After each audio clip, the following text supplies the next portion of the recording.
Hello everyone, Cheryl Hubbard Walker back again with another video. I want to say welcome, welcome, welcome.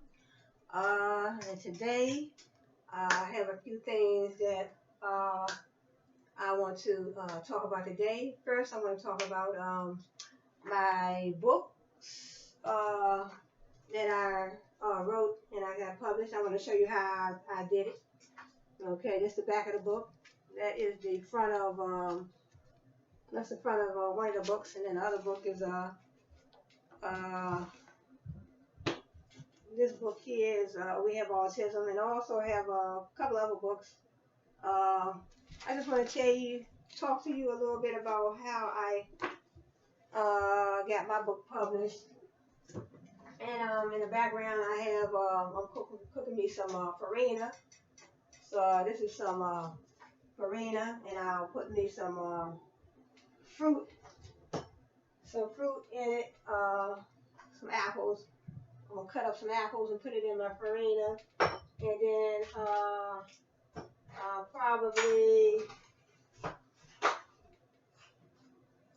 probably do a couple scrambled eggs with some cheese. hmm And some cheese and some probably 1 tablespoon of margarine and a little bit of sugar in my farina. Okay, so first I just want to talk about my book, how I got my book published. Okay, first of all, the topic that I chose, the topic is autism, and so I decided I wanted to know more about autism, because I know, a few people that has autism, and so this is the back of the book, and the front of the book. I just wanted to know a little bit more about the topic. So, in other words, I have my topic, and so what I did, I continued to write. And every time I, run across some ideas, I would just jot them down. So when I would run across some ideas, this is the front of the. hmm when I would run across some ideas on the topic, I would just, jot them down. And also, I would do a little research. hmm I would do a little research, and because when I was at up UDC, I so when I was up UDC, I took a writing class, and in that writing class, I learned that you always write down, when your ideas are fresh in your mind, that's when you write it down. So in other words, you're at home, you're doing nothing, and you said, you already picked your topic, so you're at home, and what you do, you just write down things when they come in your mind. You jot it down. Then you do your research. You write it down. So once you finish writing, and once you finish writing, then go to Microsoft Word or PowerPoint or wherever you want to do your book. Type your book up. You have to type it up. Once you write your book out, you have all your information. You have, your chapters set up the way you want them set up. You have your dark black headings. Your chapters set up the way you want them. You have your references. So it's always good to put references in your book. So I have references in my book. So in other words, if you doing your research in the library or wherever you're doing your research online, you always have to get an author credit. So you have to get an author credit and put by putting your references in the back of your book. Then also, I have a copyright page. Also, you want to have a copyright page. So when you type in your book up, you have all your information. You have your copyright page, your reference page, and also you might want. I put a forward page in my book. I put a forward page in my book, and also a reference page, a copyright page, a forward page, And I think those are the only pages I had, except for, the regular, this is my reference page. So that was about it. It's just and then I also have a little learning, uh, so in other words, a little learning tools for people with autism. So once you do all that, you have your information. You already did your research. You have all your information. You have your reference page, your copyright page, uh, and you have your forward page. Whatever you want to put in there. You can also put an acknowledgement page. You can do a forward page, acknowledgement page.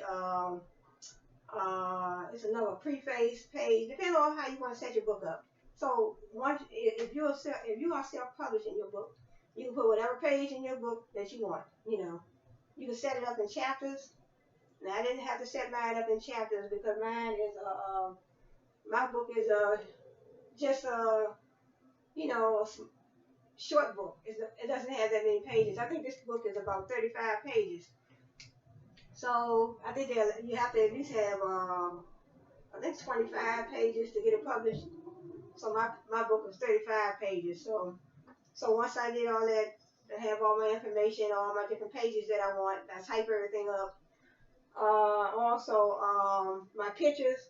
I bought my pictures from off of Shutterstock.com. So you go on to Shutterstock.com and you pay. I think it's $10 a picture.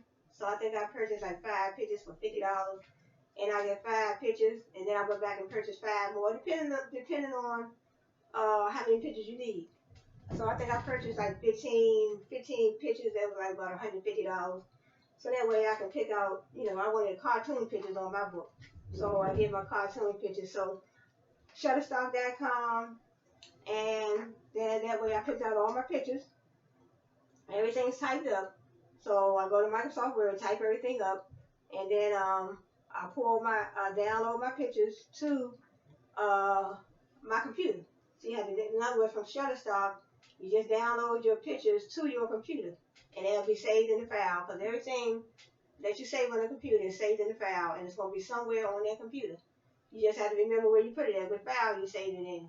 So that's what I learned when I was taking, my degree, Strayer University. So I learned, my degree was information systems. So whenever you save anything on the computer, it's somewhere on that computer. So just remember that. You just have to remember, and always, that's why when you save it, when you click on save, it always tell you to type the name in that you're going to save that file under. So when you do that, it'll be saved. Everything is saved on the computer somewhere. You just have to remember where you put it, or make sure you type in the name of the file. So you can save it on your hard drive, or you want to save it in this folder or that folder, or you can save it in your documents, and you can put a icon on the front of your screen, your computer screen. So that's that. So in other words, you have everything, you have all your information. You pay for your pictures. So when you pay for your pictures through Shutterstock, they give you the license to use those pictures forever in all your books. So you have to pay for your pictures. You can't just download pictures and then expect to use them, because those are someone else's work of art, and they can sue you if you use their pictures without permission. So that's why I paid for all my pictures. That was like $150. So I have 4 books so far, and I just use those pictures in all my books. So when I continue to write, then I can put those same pictures. I can mix and match those pictures in my next manuscript that I write. So I can use those, or I can also purchase more. So that's that. So in other words, you download your pictures. You pay for it from Shutterstock. You already have your information you typed up in Microsoft Word or PowerPoint, whatever you want to type your manuscript information, and then you put your pictures in your documents, and then you can always print them out. So then after that, you want to decide, because then once you type everything in Microsoft Word and you put your pictures in there, then you save it. You're going to save it, and it'll be saved, and you name the file, you save it, you print it out, you give yourself a hard copy. So in other words, before I had the publishing company print my book. I had already had a hard copy I printed out myself. Always print out a copy yourself. So make sure you had the proper ink cartridges. That way you can print out, a copy yourself. So once I did that, printed out a copy myself. So then the next thing to do would be to look for a publishing company. So you go online, do your research. Just type in publishing companies. I want to publish my book. Just type in something like that, or even just type in publishing companies in my state, or I want to publish a book. And just whatever you type in, it's gonna come up. They're gonna give you a whole listing of all the publishing companies that's out there. So I ran across a whole lot of publishing companies, but some of them were so high. I was like, you know what? I'll never get my book published because it was too high. They were too high. So I ran across this company called Digipod. So I was just doing some research, looking up other companies. So I say, I want to publish my book. I really wanted to get my books out there and publish my book so bad but I wasn't willing to pay a whole lot. One company wanted to charge me $4,000 just to publish a book for that has 35 pages. Now I said that was outrageous. And then I think it was a company based out of New York. I forgot the name of the company, but they were based out of New York and they wanted $4,000. And then I ran across some other companies. One company wanted, I think, $1,800, but they don't even give you a lot of time. They charge you a whole lot, but they don't even allow you a certain amount of copies. They don't allow you but a certain amount of copies for all the money you paying. I'm like, no, that's too much. So I ran across Digipod, and I ended up going with Digipod. And Digipod did a good job on this book. Digipod did a good job on this book. So this is the front of the cover. This is the back. So this is not a sales pitch. This is just information I'm giving you so you can, you might have a book that you've been working on for a while. Because I was working on my book for about a whole year, and I kept on procrastinating. And I said, I'm gonna get my book out there. My husband was like, honey, go ahead and finish your book. I'll help you, whatever funding you need, I will help you. So that's what he did. He helped me, and I ended up getting both of my books out there. And so if you are writing a book, several books, 1, 2, 3, however many books you are writing, continue to write. Keep on writing. Don't never give up. Don't give up. Keep on writing. That's what I did. I gave up, and then I would get back, and I would sit down at the computer, do research, and I would stop and start. And my husband was like, no, go ahead, get that book out there, finish it, be done with it. So that's what I did. I went on and got everything finished. I wrote it up and it don't have to be in the best of handwriting because you have to type it anyway. So just do your research. Whatever topic you want to write about, you do your research, but you just get an author credit. And what you do, you put it in your own words. I try to put my book in my own words. In other words, when I do my research and I find out certain things about the topic, I try to explain it in my own words, but it has the same meaning. But you still have to get all the credit because you use their idea. You might not use their word for word, but even when you use an author's idea, you still have to give them credit. So that's what I did. So Digipod, I went with them, and I got these 2 books published. And then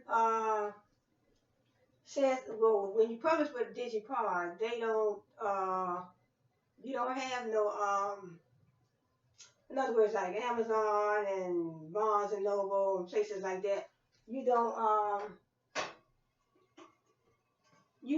don't give you access to those because there are no contracts.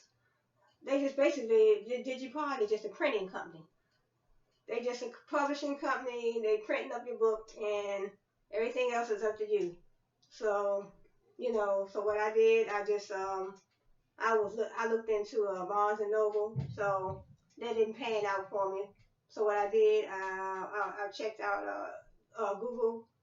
I checked out Google. So what I did, I went to Google's webpage, and then they instructed me, I told them I wanted to type in that I wanted to publish a book. So you can publish a book right in the Google Play Store. You don't have to pay for the barcode or the copyright, because they're going to copyright it for you. Once you upload it to the Google Play Partner Center, that's where you have to join. You go to the type in www.Google Play Partner Center and you go in there and sign up. So that's where I signed up. Google Play Partner Center. I signed up right there. And sometimes they don't accept, they may not accept you right away because they may not be accepting names right or books right away. Like that. So when I first signed up, they were not accepting any more book entries. So I just put my name in, and then what they do, you put your name in, you fill out a little application, your name, your I guess your address or whatever they ask for. You put that in, and then they'll get back with you. They'll email you and let you know when it's time for you to be accepted in. So it's worth the wait. So they sent me an email and they told me that I could be accepted in and I can upload my books. So when I went to the Partner Center, I just went to the Google Play Partner Center and I uploaded my books because they already saved on my computer. So when you go to the Google Play Partner Center, you just click a few little buttons and there it is. Your book is going to show up. The cover of your book and everything. But Digipod is the publishing company that you can check out, but they have other publishing companies. So Digipod has everything on their webpage. They help you. They have they're professionals. They can help you with your cover pages and everything is on there laid out. So it's just about just a matter of few clicks on a computer and Digipod, and they were very helpful. So I had 2 books published with them, and then my 3rd book I just uploaded that to the Google Play Partner Center, and that was published right there. So all 3 of my books are in the Google Play Partner Center. So that is how I publish my books. So that is how I publish my book. So I definitely want to do a little bit more writing. So I have the other book I have is My Brother Billy Is Different. And then I got a 4th book that I'm working on. It's actually finished. I just have to type it up. And so when I finish typing that up, I type it up in Microsoft Word. And then I'll upload it to the Google Play Partner Center. And so that's how I publish my book. So that's that. So now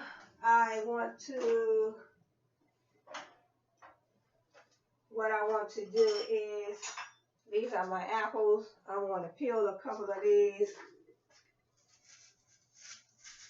So what I want to do,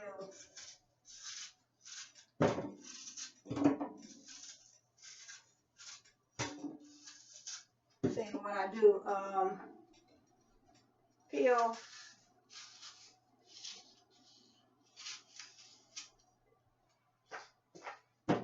and then so I peel that up and put that down in the trash. So what I do is I just probably need one. So I take my apple and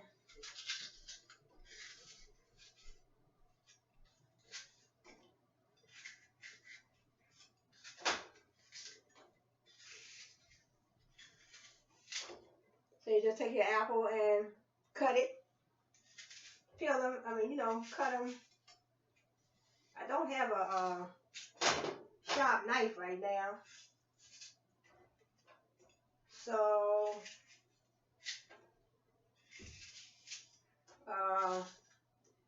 I just take my apples, cut them up like that, and I'm gonna rinse them off with cold water.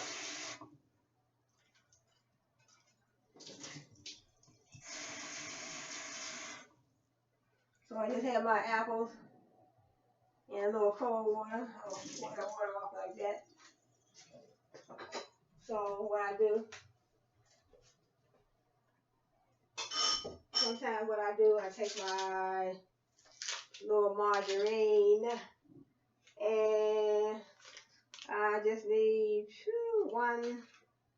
maybe one little tablespoon. Put it down in there so it can boil right along with my farina. And then this is my eggs pan. I'll take another one like that and let that melt in there. And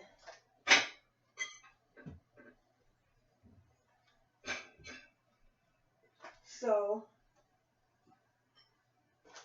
I'll take my farina and I just, just need a little bit.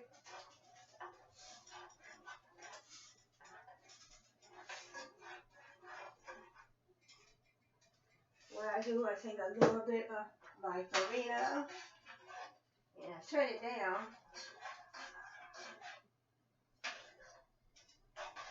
See, a little bit farina. See how hot that is? And it has to cook down. And the cooking get a little thick.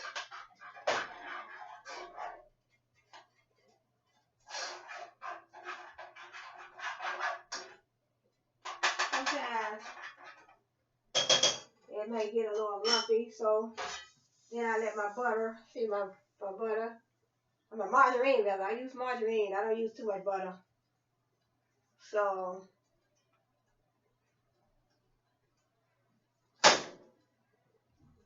and good apples. Mhm. Mhm. Good apples. We're gonna go in there for real.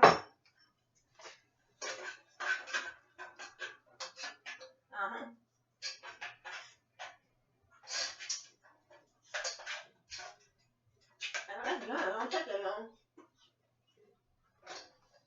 I forgot.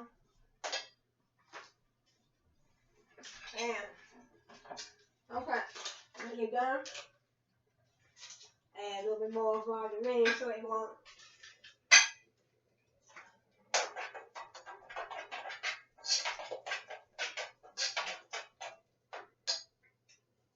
And then this is the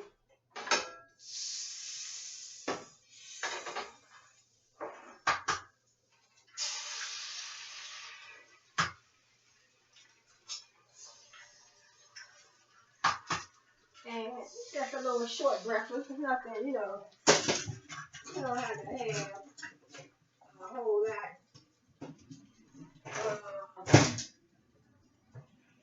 You don't have to have a whole lot. So, you don't have to have a big old breakfast. Just a little farina because it's not good to eat, not good to eat too much food, I just like something small, I just like a little small, I like a little short breakfast. So,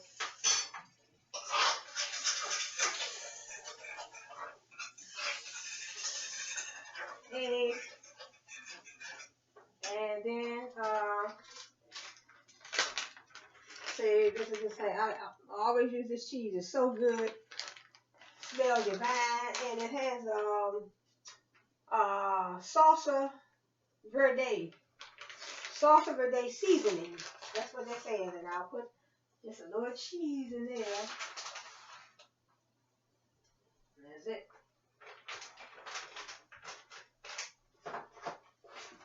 Salsa verde seasoning. So,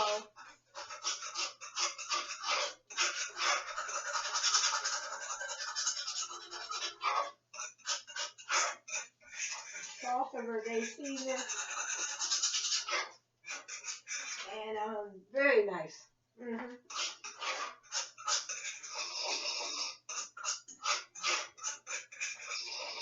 See, eggs cooking, and they're not quite ready yet, but I like my eggs all the way done. You see, and then I have my apples. So what I do,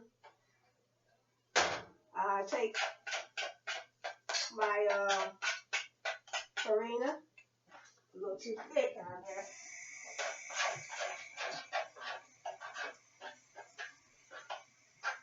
Too thick.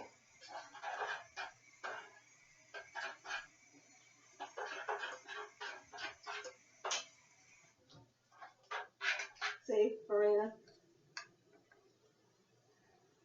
Nope, like mine. I don't like mine too thick. But I cut my eggs off.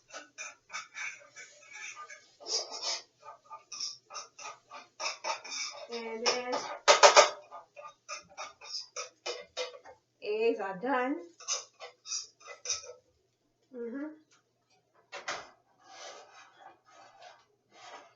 Eggs are done. So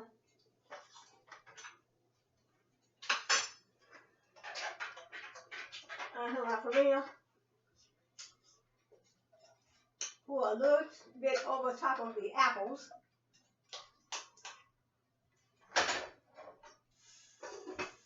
That off.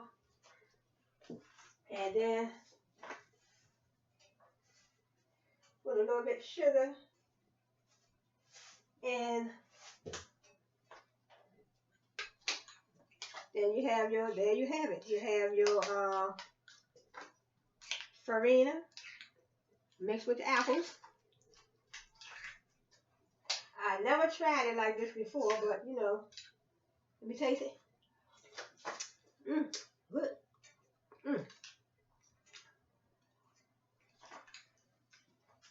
And then I have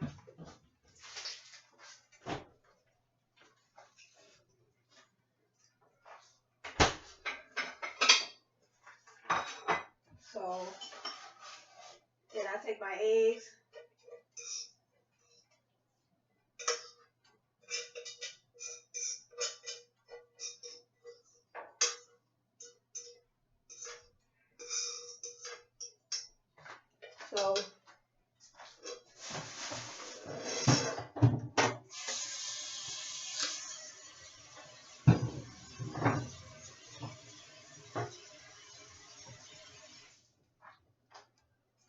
So then I take my eggs. They are ready. And then coming right out the pan, but they probably hot. Good. And cut that off. And then I come up here. As usual, I have my Lala. So I just take it. I put all that in there because I like,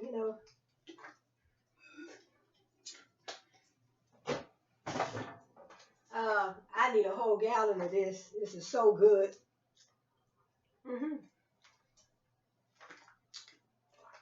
So good.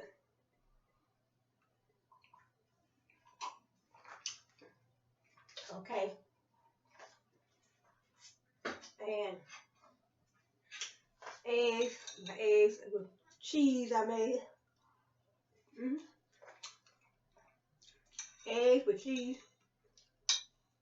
And so when you're hungry, it don't pay to cook a whole lot of food because that's when you eat so much. So trying to keep the waistline low. But when you don't wait till you get real hungry and then cook, because sometimes I don't want to eat the whole pan of food just by being hungry. So sometimes if you can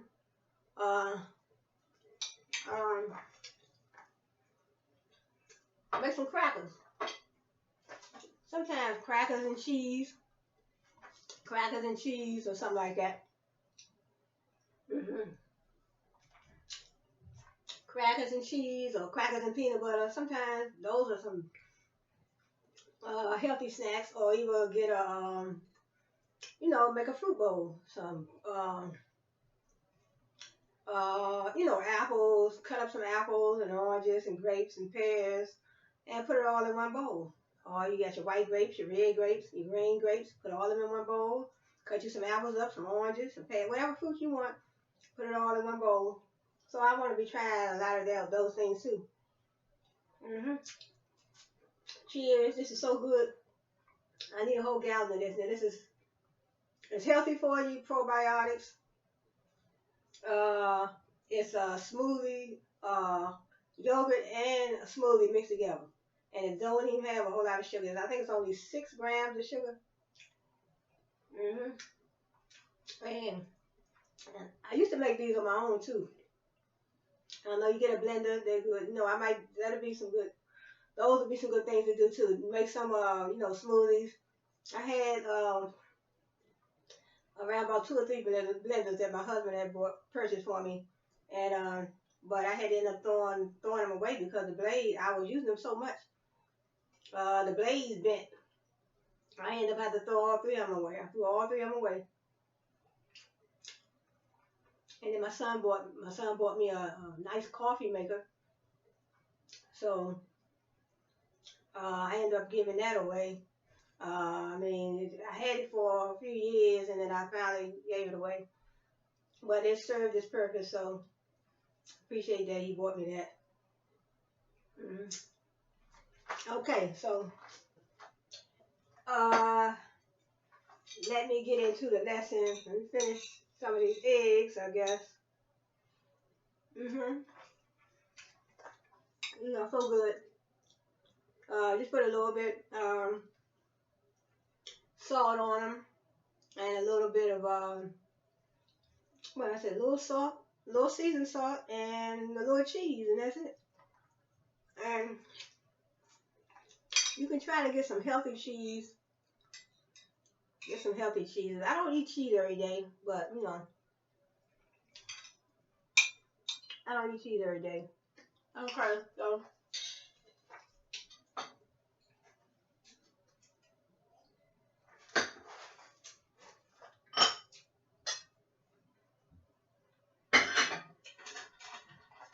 put some of this stuff in the fridge to finish this lesson. Okay.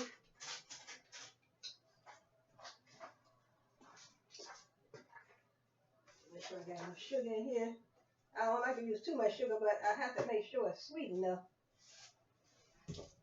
And this is my farina with I'll put some apples in there. It's thick.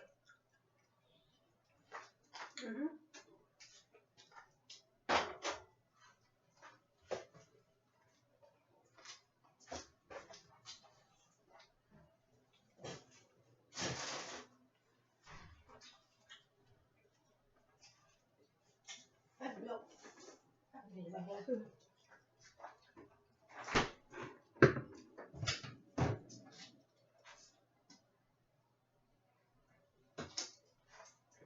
Okay.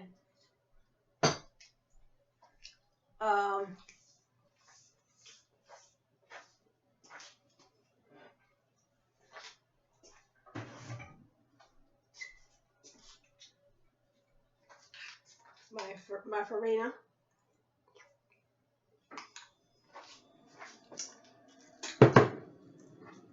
Okay.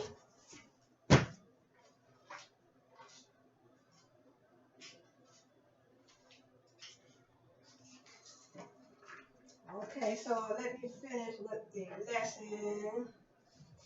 Okay, so in other words, I just showed you my, how you get your book published. So now, this would be a good time to talk about marketing. So, excuse me, how would you market your book? Okay, I showed you how I wrote and published my book through self-publishing. Now, then I need to market my books, because when you print with Digipod, when you publish with Digipod, they don't put your books out there on the market. You would have to put your own books out there because you're only paying a certain amount. Basically, Digipod is just a publishing company. Basically, publishing means to publish a book, that means just printing it. Publishing means just printing your book up.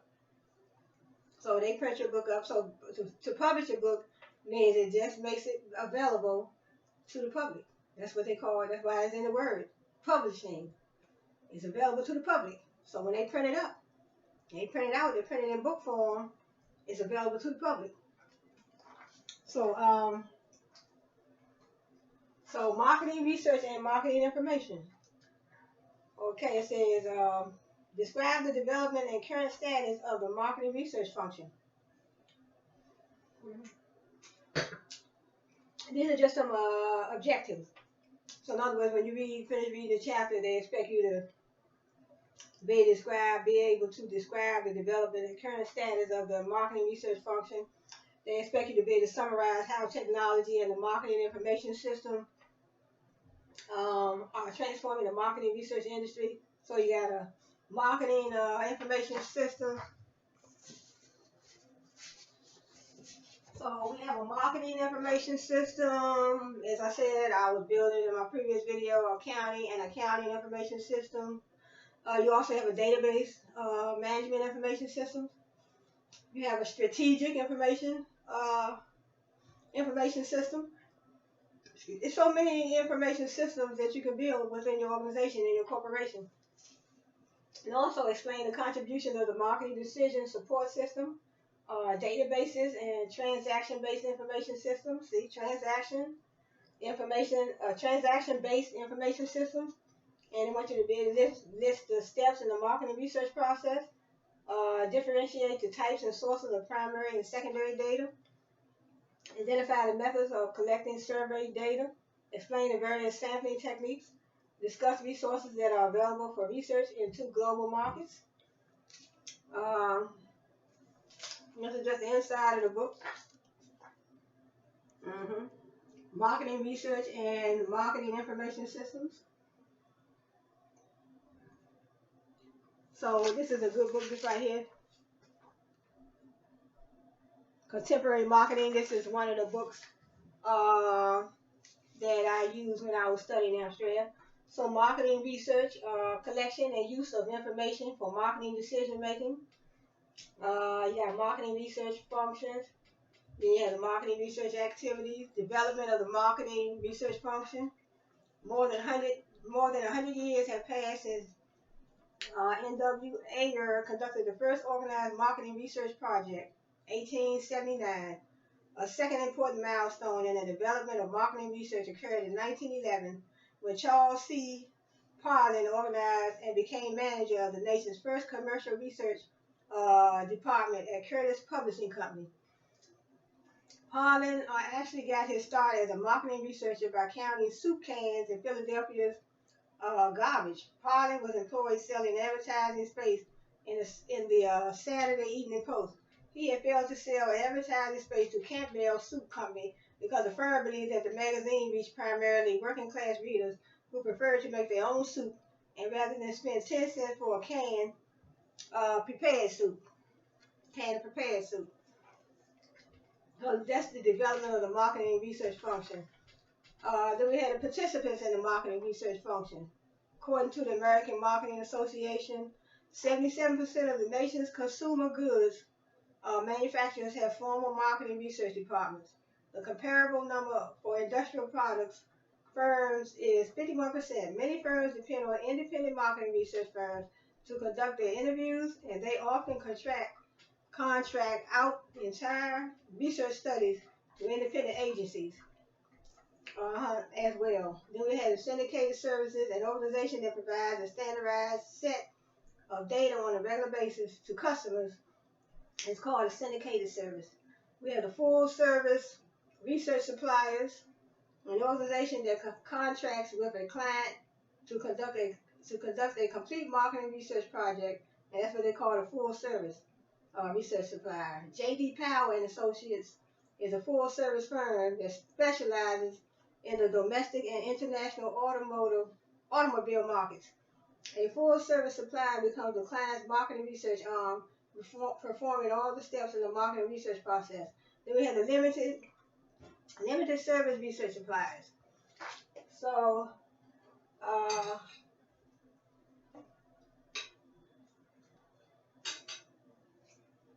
finish these eggs off where they get cold.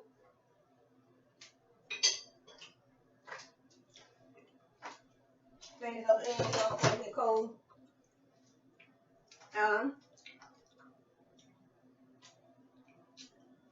And we have technology and marketing research. New technologies are transforming the marketing research function. As we will see in this chapter, computers and related technologies allow organizations to obtain more data, store it more efficiently. Just as I was saying, in my previous video, building an information accounting information system, using information technology, I will be able to obtain more data and store it more efficiently. Technology and marketing research. New technologies, that's what they're saying. New technologies, computers and related technologies allow organizations to obtain more data and store it more efficiently. So we got a marketing information system.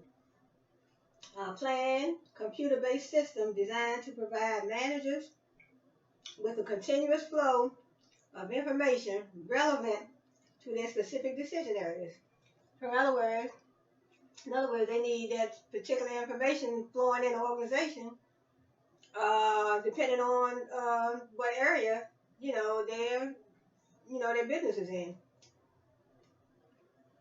So, a marketing information system is a planned computer-based system designed to provide managers with a continuous flow of information. So that information into the organization is very vital. I need that accounting information system. I need that accounting information. I need accounting information flowing within my organization, within and in and out rather.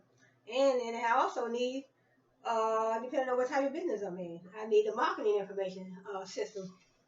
It's a planned computer-based system designed to provide managers with a continuous flow of information. So all businesses need that continuous flow of information.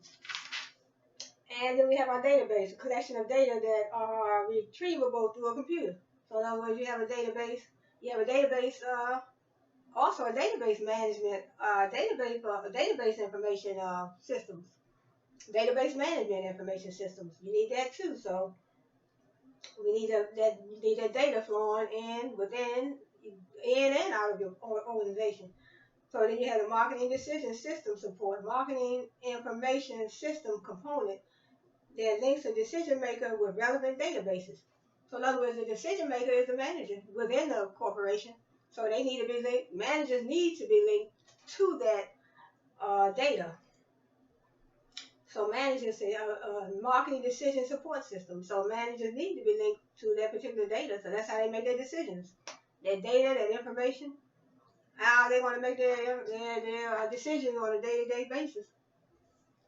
Even business owners, they need that data, that information flowing within the organization and going in and out of the organization. Then we have transaction-based information systems. There's so many information systems that you could use. What transactions do you need to perform within the organization? Transaction-based information system, computerized system that links transactions between the firm's distributors, customers, and suppliers. So distributors, customers, suppliers, they need that transaction information. So you would need a transaction-based information system. So you can deal with your customers, your distributors, and your suppliers. So that's very important. The marketing research process. The marketing research process can be divided into 6 specific sets.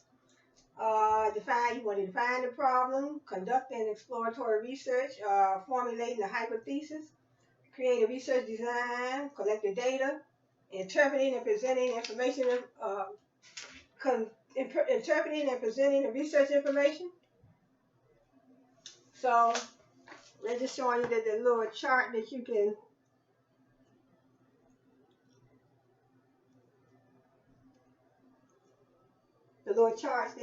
look at.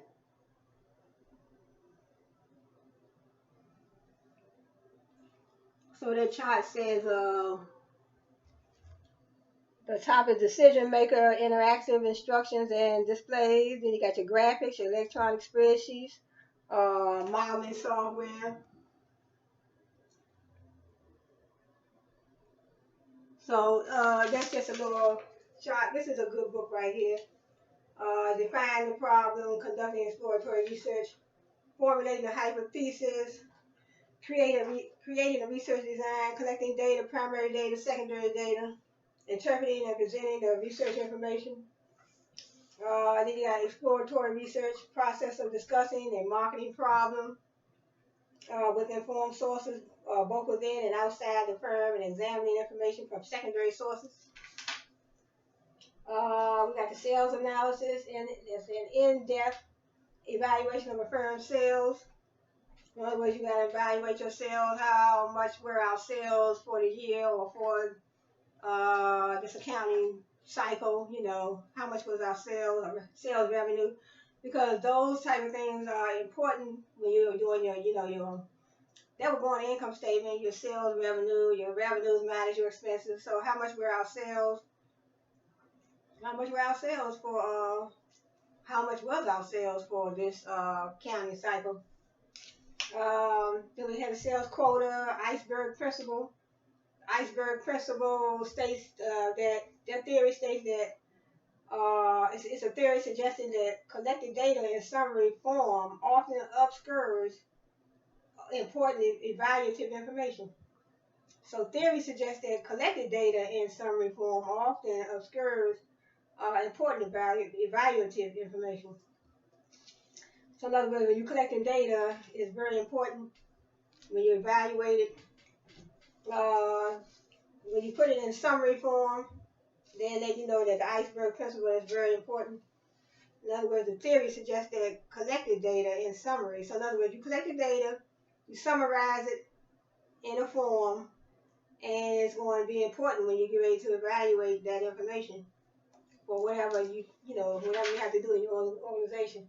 Marketing cost analysis, we have a hypothesis, primary data, secondary data, government data. The federal government is the nation's most important source of marketing data. The most frequently used government statistics are census data. The most frequently used government, although the U.S. government spends more than $2.5 billion to conduct a census of population every 10 years, census information is available for use at no charge in local libraries, or it can be purchased on computer tapes for instantaneous access.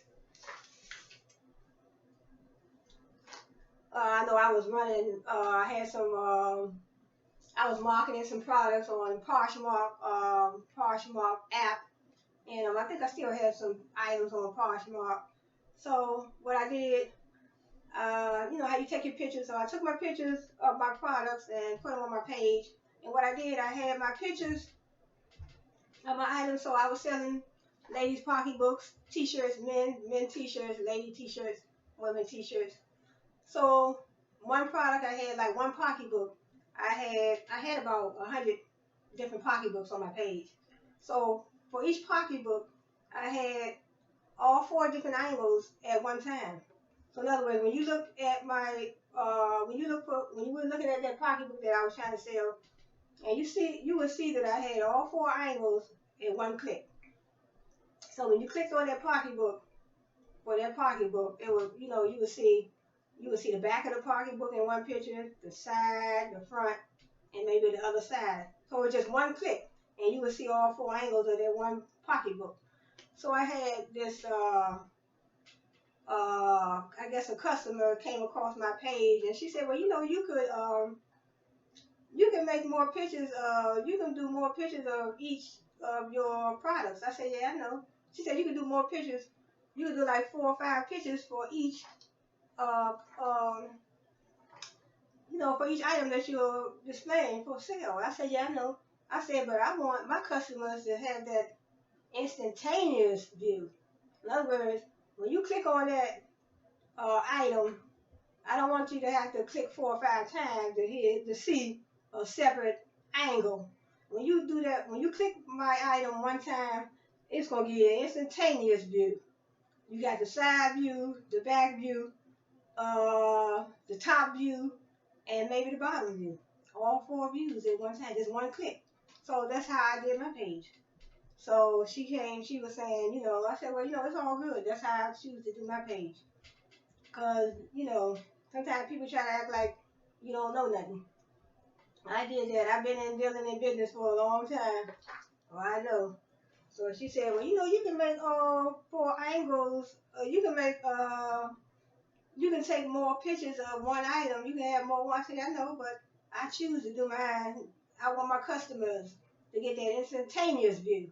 In other words, when they click that one time, my one pocketbook, that one product, you can see all the angles right there. You don't have to do all that because it's about convenience. You got to make it convenient for your customers. I don't want my customers to have to click here to see the back of the item, click another click to see the front. No, one click you can see the whole. You can see that product and all the angles that I have listed. So that's how they went.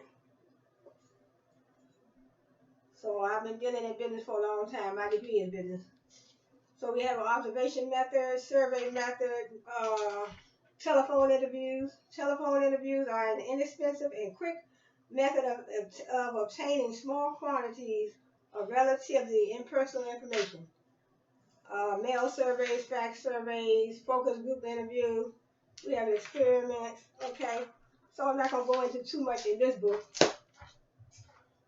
And then let me see what I have in this book right here. Then we have the marketing. What is marketing strategy planning? We have a marketing strategy. We have a target market. We have a marketing mix. See, a target market is a fairly homogeneous target market, a fairly homogeneous group of customers to whom a company wishes to appeal. In other words, I want to appeal to a certain target market. Yeah, I might just be selling to men, 21 to 60, or women 21 to 60. It depends on who your target market is. Do we have a marketing mix? See, a marketing strategy specifies the target market and related marketing mix. It is a big picture of what a firm would do in some market. Two interrelated parts are needed. So you have the marketing mix and the target market. So the marketing mix and the controllable variables the company puts together to satisfy this target group. And then we have, you also have your target marketing. Then you have your mass marketing. So over here we have target market, M-A-R-K-E-T, marketing mix. But over here we have the marketing. They're making this a verb. Target marketing, say that a marketing mix is tailored to fit some specific target customers. Then you have mass marketing, the typical production-oriented approach, vaguely aimed at everyone. So mass marketing, I want to target everyone. I have something for everyone. But I heard some people dealing in business, they said people ask them who they want to target or who should I target, and somebody said, well, I want to target everyone. And then they told them, no, you can't target everybody. Why not? You can target everyone, in my opinion, because everybody needs something. They might not want what the next person wants, but everybody needs something. So to me, it's common sense.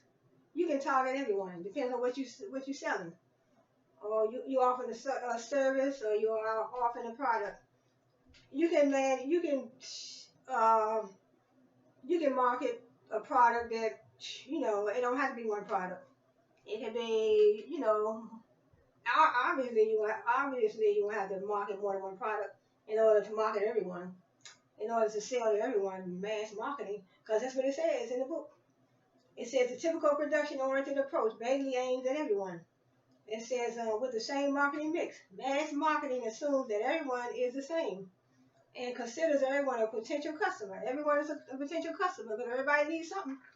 I might not need what she needs, but I might need something else. But you find out what everyone needs. That's why they say it's good to do your surveys. As a company, you do surveys. You say, hey, I'm gonna send out surveys. I'm gonna send out some emails to my customers, my potential customers. I want to see what everybody wants, what everybody needs. So it's not hard to do, but it probably would be a lot of work. Okay, we have mass marketers may do target marketing. Target marketing can mean big markets and profits.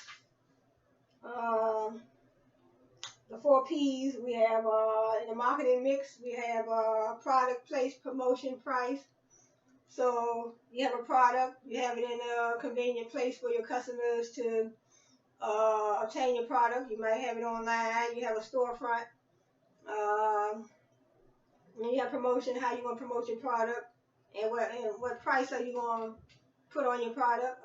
You have a price that's convenient and comfortable, and that the customer will purchase.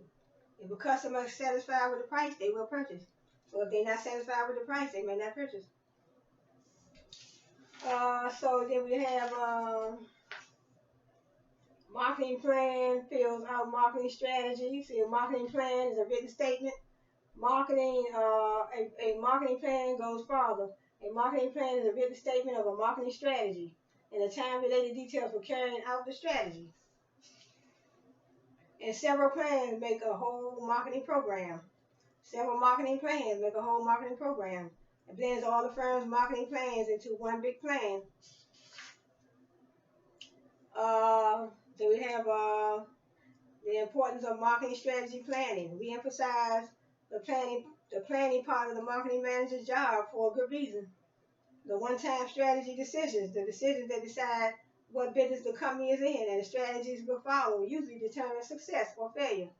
An extremely good plan might be carried out badly and still be profitable, while a poor but well-implemented plan can lose money.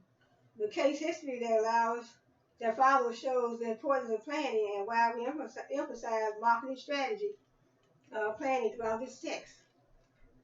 So they're emphasizing marketing strategy planning. So in other words, you planning, you have a plan. A strategy is a plan. So marketing strategy planning. So in other words, they want you to plan. In other words, plan your strategy before you carry it out.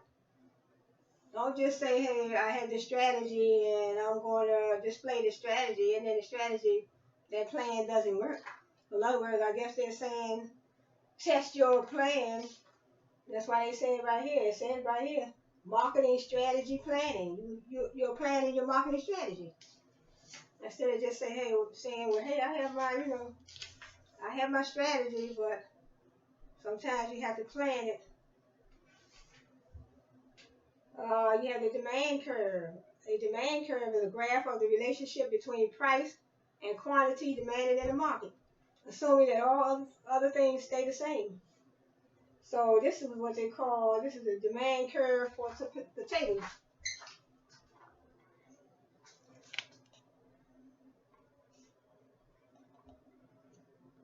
So demand curve for potatoes.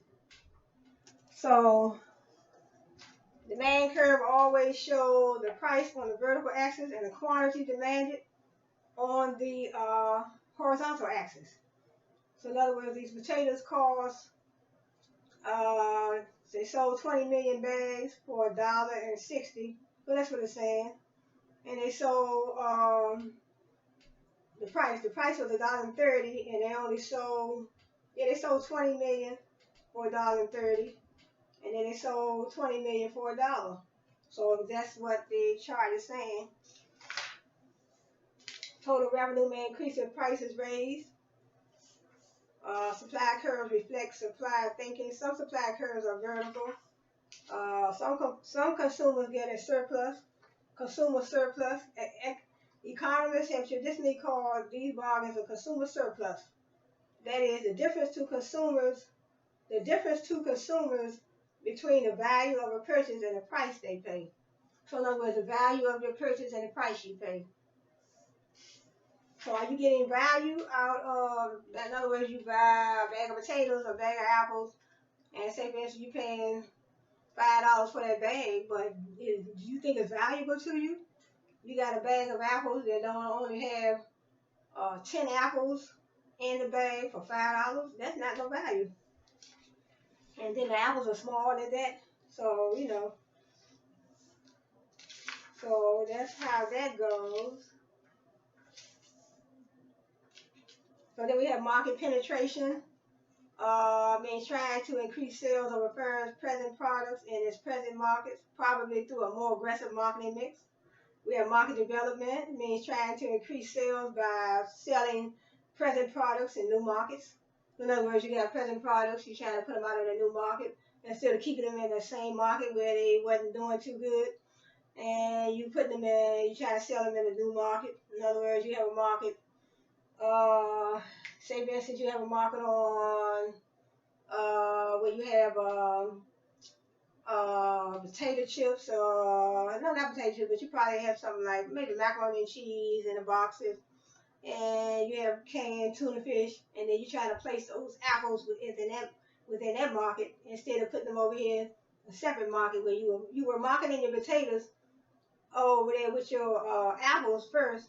Now you're trying to place your potatoes and your apples over there in your other market where you have your maybe your onions and your say what you call it, avocados and your onions, and you're trying to put your potatoes and your apples over there in that market, and you're trying to see maybe if the customers see the apples and the potatoes over there in that market, they might be more apt to purchase.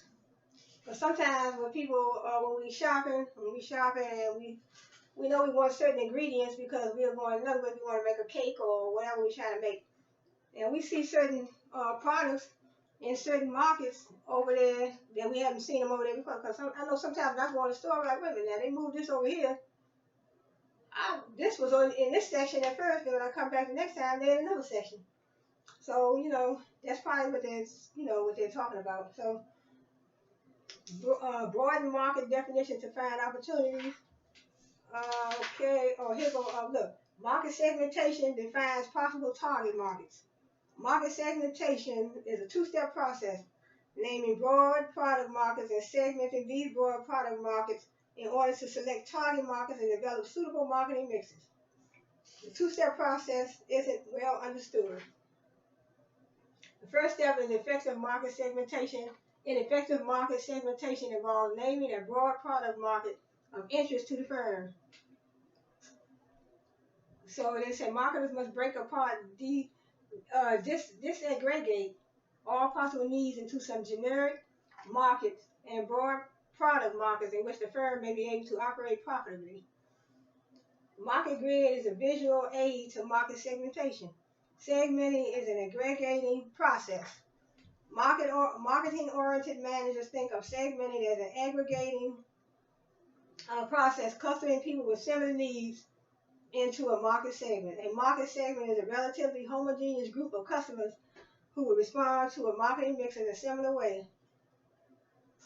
So we have sub-market 1, 2, 3, 4, and 5. So I think that's going to be it for that book. And so let's see, class, what did I have for this book right here? So this one is measuring customer value. So I don't think I'm getting too much of this, but it said focusing on customer value. Focusing on customer value can yield big results. Managers in their efforts to continuously improve, continuous improvement, I talked about it in one of my previous videos, continuously improve, make choices about what to measure. In the initial phase of quality initiatives, managers often begin by focusing on improving output, so they measure product quality at the end of the manufacturing line. Others focus on a market outcome and measure customer satisfaction, whether measured with an overall score or on specific dimensions of quality or satisfaction. Customer value and the garbage business. We have service quality. It's a particular company called North American Phillips. General methodology for learning about customer value. In some situations, managers initially may find that improving value is as easy as listening to customer feedback and taking appropriate action. In other situations, determining value requires sophisticated data gathering techniques and statistical analysis. One general approach to learn about what customers value involves a cycle of 4 activities: projecting, invalidating, discovering, and confirming. In the first step, projecting managers make an educated guess of what customers value. In the second step, invalidating Managers assume their guess is correct, then attempt to disprove it. In the third step, discovering managers state what was found to be erroneous about their hypothesis and further articulate customers' needs, wants, preferences, and value drivers. In the last step, confirming managers examine customer behavior throughout the purchase decision. Use and disposal process to determine any discrepancy between what customers value and what the firm provides. Managers should use successive activities to continuously challenge their assumptions about what customers value. This methodology helps managers to break from existing frames of thought. Executing successive cycles of these steps produces a more sophisticated and refined understanding of what customers value. This knowledge is then used to determine value strategy and continuous improvement priorities. So in other words, find out what the customer wants, what the customer needs, what satisfies the customers. So then, as managers, you will then begin to be able to give more value to the customers. You can't give customers that value if you don't know what they want and what they need. So that was the purpose of that. So I am going to stop on this note class today, and that's for the books. And then I just want to share a couple more items before I close out with the accounting. So in liabilities, as I said, liabilities accounts, you want to credit on the right hand side for increase. So this is just a little chart I made up today. In liabilities, accounts want to credit on the right for increase. So what we have, Richard bought clothes on account payable $5,000. So accounts payable $5,000. So I want to credit accounts payable $5,000. So that was in the other one is just just showing you that accounts payable is credit on the right hand side, but this one right here is this one right here I did for $5,000. And then when we look at our asset accounts, we said in asset accounts, debit on the left for increase. So we want to debit on the left for increase. We have our cash, our land, our supplies, building, inventory. So increase means we increase the land account. So then we have on this one, Jackie purchased 10 bikes, signed a note payable $8,000. So in other words, we want to credit, we want to debit our bikes. So that's like inventory.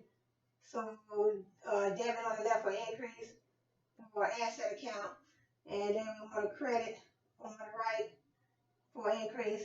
So she signed a note payable for $8,000.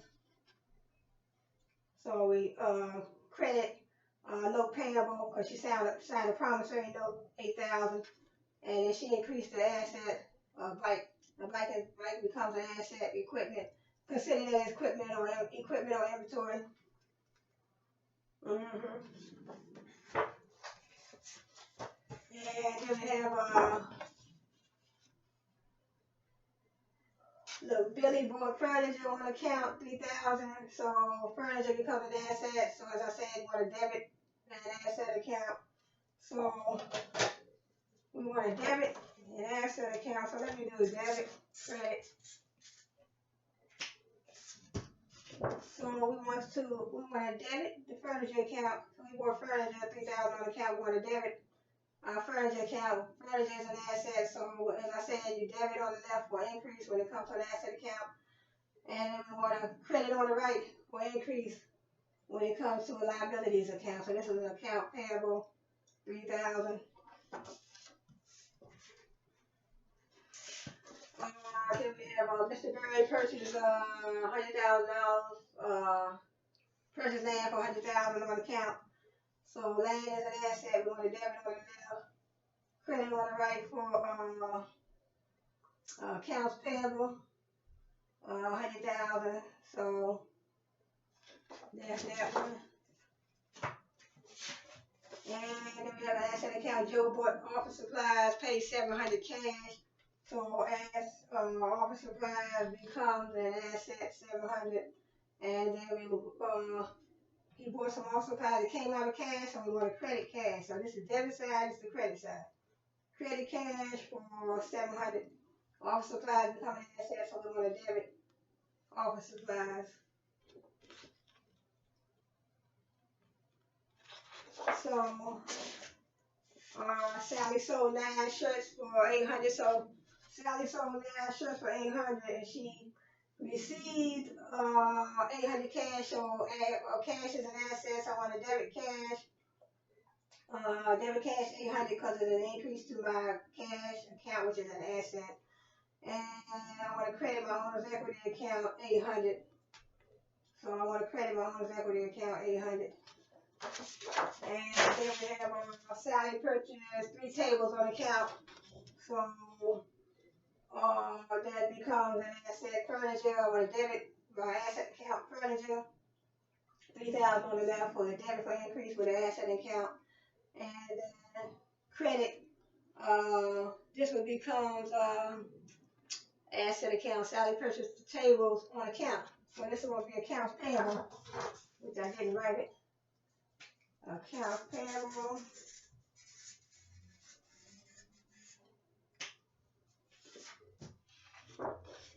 So Sally purchased the tables on account, furniture. She purchased the tables on account furniture. So we want to debit the asset account furniture, 3,000, and we want to credit our accounts payable, 3,000 because she bought those tables on account. So she paid, the accounts payable, and furniture becomes an asset, so debit. We want to debit furniture, debit, and credit on the right, so we want to debit on the left. And I think that is all class for today. I have a couple other ones. Let's use one more.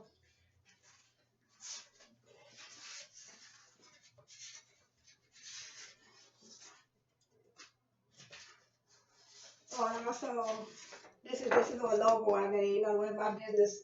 Say that's I got Cheryl's Music Sales LLC. Just a little logo. So now when you start a business and you have your niche, your target market, you want to know how you want to, start branding. So this is just a little idea of how you can, sometimes you can do your own logos. They have websites that you can do your own logo for. Let me do just one more.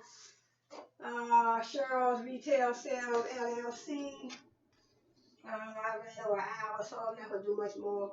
So office equipment, 50,000. Office equipment becomes an asset, so I want to debit office equipment. And since it came out of my cash account, I want to credit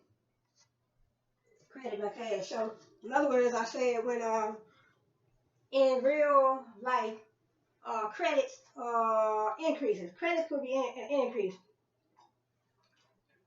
Not saying that counting that real life, but when it comes to a credit and you have a credit card, they say, your credit card company say, look, we gave you a credit.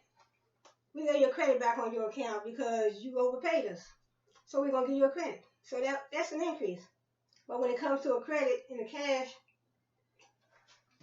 when it comes to getting a credit in the cash, dealing with your cash account, a credit would be a decrease. See? So this is an increase right here. So office supply, office equipment, I want to debit my cash for 50,000. I don't want a credit. I say you have to get that out your mind. It's not a credit, it would be a debit. Debit to cash for cash, debit cash, debit the office equipment account, which is an asset, and debit for increase. So we got debit and credit. So debit for increase, and we want a credit for increase when it comes to office supplies. This debit for, just credit for decrease. This is both of these, this is office equipment, this is cash, this is not accounts payable. Not accounts payable, this is not accounts payable, this is cash. We're going to credit cash because it came out of the cash account. But over here, we got office equipment. We're going to debit office equipment, 50,000. Purchase office equipment with cash, so it came out the cash account. So we're going to credit cash, so it's coming out. So as I said, you want, when it comes to your credit card, they say, hey, we'll get your credit because you overpaid us, so we owed you that money. So we gave you $50 credit to your Visa account, your Visa account, credit card. But when it comes to cash account and accounting, when it comes to the cash account and accounting, which is an asset account, credit would be a decrease, not an increase as like it would be with your credit card company. So, class, I'm going to close on that note today and say thanks for joining me. And thanks for joining me. And I want to say I'll see you back here, same place, same time. This is my look, the rest of my Farina. Y'all made it. And this was a little milk I had. I want to say thanks for joining me today, and a little bit of milk. And hope to see you back here, same place, same time. So, also, remember what I told you about how to get your book published. So, continue to write as I am. I will continue writing. And also, I have two songs that I wrote, and I'm singing both of them. I wrote them and I picked the beat for them. So you might hear those two songs that I wrote that I picked the beat for and I'm singing. You'll hear that on one of my other videos. So I have it playing in the background of one of my other videos. So class, I want to say thanks for joining me today and continue writing. Continue writing. Follow your dream, follow your heart. Check with digipod.com and see. Just check the website out. Even if you're not finished your book, check the website out and see what they have to offer, because they did a good job with my book.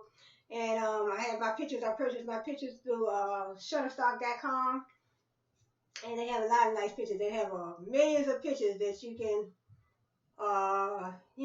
purchase, download. They give you a license. Once you pay for them, you pay for everything right online. You get the license to use those pictures throughout all your books, so you don't have to feel uncomfortable about, or worrying about whether or not somebody's going to come after you for using their pictures in your books. And then they have a phone number that you can call, Shutterstock.com. They have a phone number on the webpage too, where you can call, and you can always talk to, a live person.